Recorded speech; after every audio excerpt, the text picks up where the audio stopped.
बार बार खांसी और सांस की तंगी, ये सिर्फ सर्दी नहीं हो सकती, सर्दियों में फेस किया जाने वाला एक खतरनाक प्रॉब्लम। अस्सलाम वालेकुम friends and welcome back to our channel. सर्दियों के आगाज के साथ ही अक्सर घरों में एक चीज आम हो जाती है, बस खांसी ठीक नहीं हो रही, सांस भी कभी कभार रुक जाता है। शायद ये मौसम की वजह से है, लेकिन क्या ये वाकई ही सिर्फ मौसम की वजह से है? क्या हर खांसी या सांस की तंगी मामूली बात है, या इसके पीछे कोई ऐसा मसला होता है जिसको हम नजरअंदाज कर देते हैं? फ्रेंड्स, मैं एक मेडिकल लेबोरेटरी टेक्नोलॉजिस्ट और पीएचडी रिसर्चर हूं, और आज आपको बहुत ज्यादा इंफॉर्मेटिव लेकिन simple and easy to understand way में बताऊंगी कि सर्दियों में सांस के मसाइल आखिर क्यों बढ़ जाते हैं और कब हमें डॉक्टर या लैब का रुख करना चाहिए। सर्दियों में खांसी और सांस की तंगी बढ़ने की सबसे बड़ी वजह ठंडी और खुश्क हवा है। जब हम सर्द हवा सांस के जरिए अंदर ले जाते हैं तो ये हमारी नाक, गले और हमारे फेफड़ों की इंटरनल लेयर, जिसको रेस्पिरेटरी म्यूकोजा कहते हैं, उसको ड्राई कर देता है। ये लेयर ही असल में वो प्रोटेक्टिव शील्ड होती है जो कि हमें वायरस, बैक्टीरिया और धूल के जर्रात को फेफड़ों तक जाने से रोकती है। अब जब ये हिफाजती तह ड्राई हो जाती है तो corona virus, Reno virus, RSV, influenza और हत्ता के बैक्टीरियल इन्फेक्शंस भी बहुत इजीली हमारी बॉडी में एंटर हो जाते हैं, और यही वजह है कि सर्दियों में लोगों को आम से वायरस से भी बहुत ज्यादा शिद्दत के साथ मुतासिर किया जा सकता है।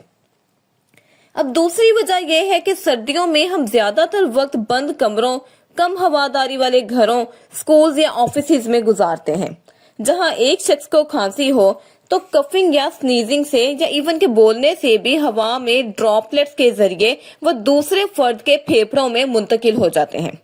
इसीलिए सर्दियों में एक बच्चे को या एक फर्द को इन्फेक्शन हो जाए तो पूरा घर खांसी से मुतासिर हो जाता है।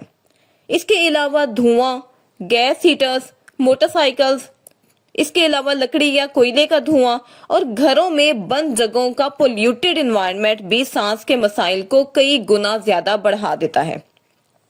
अब सबसे अहम सवाल ये है कि हम कैसे पहचाने कि ये सिर्फ सर्दी है या कोई इन्फेक्शन। तो आम तौर पर अगर तो हल्की खुश्क खांसी है या सुबह के वक्त ठंड में सांस लेने में कुछ देर के लिए मसला महसूस हो रहा है, तो हो सकता है कि ये सर्द मौसम की वजह से हो।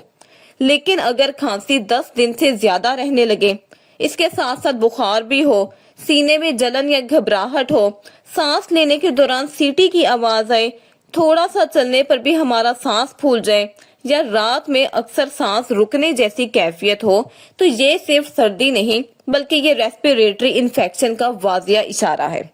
ऐसे में डॉक्टर्स या लेबोरेटरी से रुजू करना बहुत इम्पोर्टेंट है, और सबसे पहले जो अहम टेस्ट किए जा सकते हैं उनमें CBC यानी कंप्लीट ब्लड काउंट शामिल है। ये टेस्ट हमें बताता है कि ये इन्फेक्शन वायरल है या बैक्टीरियल। अगर WBC बढ़ा हुआ है और न्यूट्रोफिल ज्यादा है तो ये बैक्टीरियल इन्फेक्शन है, जबकि अगर लिम्फोसाइट बढ़ जाए तो ये वायरल इन्फेक्शन को रेकमेंड करता है। अगर खांसी के साथ साथ बुखार बरकरार रहे तो डॉक्टर्स चेस्ट एक्सरे और CRP भी रिकमेंड कर सकते हैं। CRP यानी कि सी रिएक्टिव प्रोटीन टेस्ट हमें बता देता है कि हमारी बॉडी में कोई इन्फ्लेमेशन मौजूद है या नहीं। शदीद सांस की तंगी वाले मरीजों में SpO2 यानी कि ऑक्सीजन सैचुरेशन की पैमाइश भी जरूरी होती है। अगर सांस बहुत ज्यादा मुश्किल से आए, सीने में दबाव महसूस हो या सांस अंदर प्रॉपर ना जा रहा हो, तो मुमकिना तौर पर नमोनिया, ब्रोंकाइटिस या एस्थमा एक्सासर्बेशन भी हो सकता है, जिसमें ताखीर बहुत ज्यादा नुकसानदेह हो सकती है।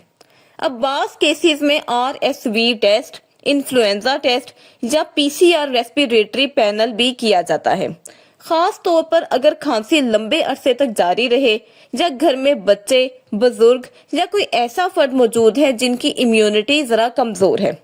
PCR बहुत सेंसिटिव टेस्ट है जो कि हमें वो कम टाइम में और ज्यादा अच्छे रिजल्ट के साथ बता देता है कि कौन सा वायरस इस बीमारी में मौजूद है। फ्रेंड्स, सबसे खतरनाक गलती ये होती है कि लोग खुद से खांसी की दवाएं, एंटीबायोटिक्स या स्टीम लेना शुरू कर देते हैं। बगैर डायग्नोसिस के इलाज कभी भी दुरुस्त नहीं होता, बल्कि कई बार बीमारी और बिगड़ जाती है। मिसाल के तौर पर अगर इन्फेक्शन वायरल हो तो कोई एंटीबायोटिक्स लेना शुरू कर दे तो ये अद्वियात बिल्कुल फायदा नहीं देती, बल्कि हमारे स्टमक, लिवर और गट बैक्टीरिया को बिल्कुल डिस्टर्ब कर देती हैं। इसलिए असल मालूमात की जानकारी बहुत इंपॉर्टेंट है कि आखिर मसला क्या है और हमारे ट्रीटमेंट का रुख क्या होना चाहिए। फ्रेंड्स, आखिर में एक बात याद रखें कि बार बार खांसी या सांस की तंगी को हरगिज मामूली ना समझें। खास तौर पर सर्दियों में बहुत से लोग सालों तक रेस्पिरेटरी इशू को मौसमी या खांसी समझकर टालते रहे हैं और बात फेफड़ों की बीमारियों तक पहुंच जाती है। सेहत आपकी है तो हिफाजत